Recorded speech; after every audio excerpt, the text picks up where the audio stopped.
Ora shënon 10:30. Në fakt, kjo situatë dhe kjo gjendje qetësie është çdo ditë që prej 2024-s dhe deri më sot në tregun artizanal të komunitetit të Rom këtu në qytetin e Gjirokastrës.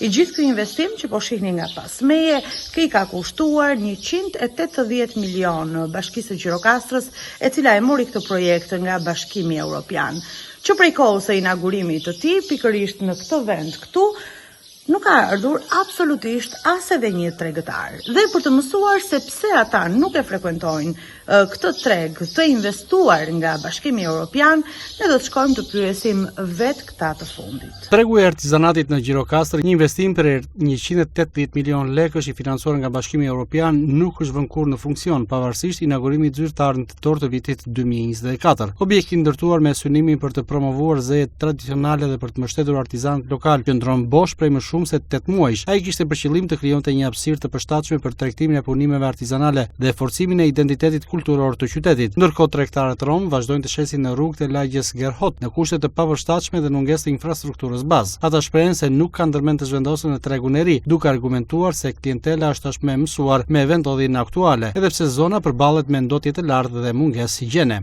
Jo se nuk vjen tregtarët, po kryesorja është nuk vlen për neve atje të vemi, nuk na merr dhe vendi dhe ka bërë të gjëra që nuk me ato betone të gjata. Çfarë do shesim atje? Çfarë do shesim atje? Gjëra të vjetra janë. Ne kemi gjëra rroba dam, vend të shtrojmë, të bëjmë, të shesim. Se shumica atje nuk na del, se atje nuk komandon njeri, se është pa komandë dhe tjetri ka 20 metra, tjetri ka 15, tjetri 6 metra. Unë s'kam vënë për vetë, nuk vete të shes. Kur ka do një të hapër, kur ikën për Greki, a i vete punën 6 muaj andi është vendim atje, se nuk kemi, asnjë nuk komandon njeri atje. Bashkia nuk ka bërë një punë të mirë për neve. Nëse qëton, asnjë s'kanë vajtur. Asnjë ditë, asnjë orë. Nuk kanë vajtur, edhe nuk vlen ajo. Ajo ashtu e vdekur do njeri. Kryesor ujë, nuk duhet ujë të lajnë fytyrën njerëzit me atë vape dhe pa mbuluar, vetëm Gjirokastra është prapambetur, të gjithë rrethet dhe Saranda, Përmeti, të gjithë kanë. Vetëm ne jemi mbrapa. S'kemi, ja, në diell shesim, në shis shesim. Tregtoni lart në tregun që është në Gërhot? Nuk e di gjuhën mirë, më bravo. Po këtu te tregu që është bërë, pse nuk shkoni? Ku? Te tregu që është bërë këtu lart. Atje s'ka vend për ne. Nuk bëhet atje. Do vit fshatari nga tek meshtatori, do vit kullar s'vjen do. Për këtë arsye nuk e frekuentoni, ja? Dhe ne duam të nxjerrim bukën.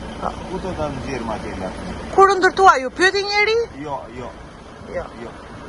Do me thënë ai është për juve s'funksionon fare. Jo. S'ka vlerë fare për juve. Ate të të vinë Romët, të përgatisin lëndën e parë të shelljeve në lukë, edhe të vinë të zurin shporta e kanista këtu për ata është bërë, e para, e dyta. Edhe çdo artizan tjetër, ata të burit, të drurit, e tjerë, kanë kushtet e tyre që të krijojnë këndet e tyre për të punuar. Dhe ky investim është bërë në fond monetar. Fondi monetar të kombëtar. Dhe kur bërë punurimin në vjetor, atëherë 7 makina që janë ndera. Në kamujt e tyre dhe kontrolluar në investimin i qenë. Do thua është gabim që vetëm zgjedhja e vendit. E vendosi Këshilli Bashkiak punë në agjen tonë. Sepse këtu për shembull nuk i ka vlerat e tjera si mund të kishte në një vend tjetër. Ka bërë kryetari i bashkisë një kështjellë te pusha e zinxhirave për të bërë kanistra sporta. Deri tani ka 2 vjet 3 vjet është lajm pa absolutisht pa asgjë. Pse nuk vjen? Pse nuk është vënë në funksion? Digje? Po kjo vjen, çfarë funksion? Unë do të thos më ndaj një lobishtë për Kalamaj, një këndbërnash, klasën e madhe, ose një klub për pensionistët. Gjam me bukur botë, se bëjmë vërtet. Pavarësisht investimit të konsiderueshëm dhe e rëndësisë që një treg i tillë do të kishte për komunitetin dhe zhvillimin ekonomik të qytetit, mungesa e funksionalizimit dhe refuzimit tregtarëve për të zhvendosur në ambientet e reja vën në pikpyetje eficiencën e këtij projekti, ndërsa godina moderne qëndron në mbyllur, realiteti në rrugët e Gerhotit vazhdon i pandryshuar, me tregti informale, mungesë kushtesh dhe ndotje, duke i lënë paszgjedhje si artizanët ashtu edhe banorët e zonës.